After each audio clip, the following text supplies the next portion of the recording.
เรามาดูที่คำถามข้อนี้นะว่าเขาถามว่าโจทย์มันคือ x กำลัง3เท่ากับ8นะซึ่ง x คืออะไรซึ่งเราสามารถท่องได้เลยใช่ไหมว่า x เนี่ยมันคือ2กำลัง3เท่ากับ8ใช่ไหมจากนั้นจะได้ x เป็น2ซึ่งก็ถูกใช่แต่ว่า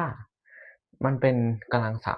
3แสดงว่ามีคำตอบกี่คำตอบ3คำตอบแล้วเป็น2ไปแล้วคำตอบหนึ่งก็เหลืออีก2คำตอบอีก2คำตอบคืออะไรเป็น0ก็ไม่ได้เพราะว่าถ้าเป็น0ก็จะไม่เป็นจริงใช่ไหมเราจะมาดูกันว่าอีก2คำตอบเนี่ยมันคืออะไรอย่างแรกผมจะย้าย8มาลบก่อนนะจะได้เป็น x กำลัง3ลบ8เท่ากับ0แล้วก็เปลี่ยน8ตัวนี้น่ะเป็น2กำลัง3นะ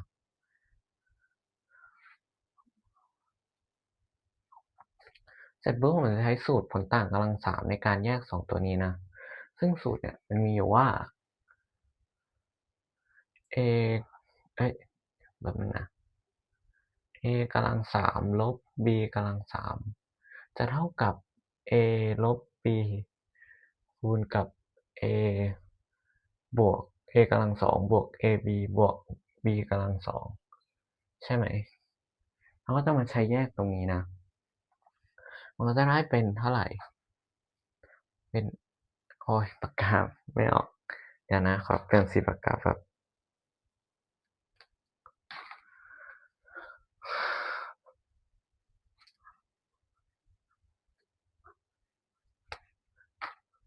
เพราะฉะนั้นจะได้เป็นอะไร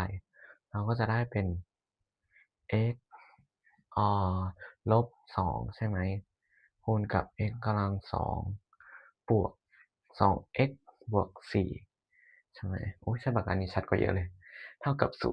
0ใช่ไหมเสร็จปุ๊บเราก็จะมาดูทีละวงเล็บถ้าเท่ากับ0เนี่ยแปลว่าวงเล็บใดวงเล็บหนึ่งต้องเท่ากับ0ใช่ไหมวงเล็บแรกเรา x ลบ2เท่ากับ0ก็คือ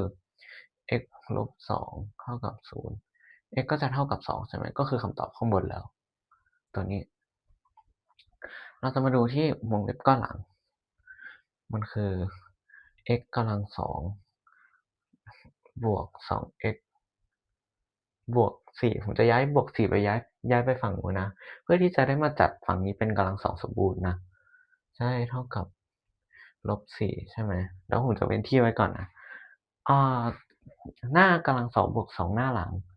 บวกหลังกำลังสองหลังจะเหลืออะไรหลังก็จะเหลือเป็น1/2คูณกับ2ใช่ไหมเพราะว่ามันมี x กับ2ไปแล้วเราต้องทำไงให้มันเป็นข้างหลังให้มันตรงกลางมันกลายเป็น 2x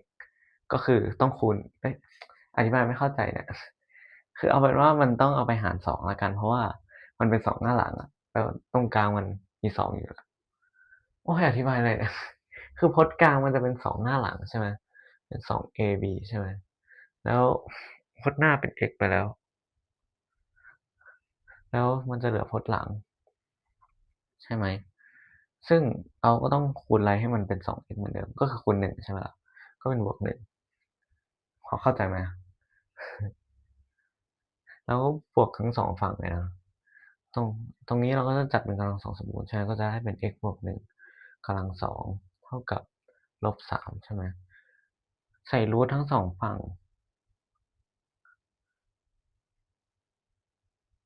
รูทอันนี้ออกมาจะได้เป็นf x บวก1ใช่ไหม f x บวก1เท่ากับรูท3รูทลบ3ซึ่ง f เราก็จะเปลี่ยนเป็นบวกลบเลยนะ x บวก1เท่ากับบวกลบรูท3ซึ่งรูท3คืออะไรรูท3คือลบรูท3รูทลบ3คือรูท3คูณกับรูทลบ1ใช่ไหมรูท3คูณกับลบรูท1รูทลบ1ซึ่งรูทลบ1คืออะไรรูทลบ1คือ i ใช่ไหมเราก็จะได้เป็นตรงนี้ก็จะได้เป็นx บวก1เท่ากับบวกลบรูท3 i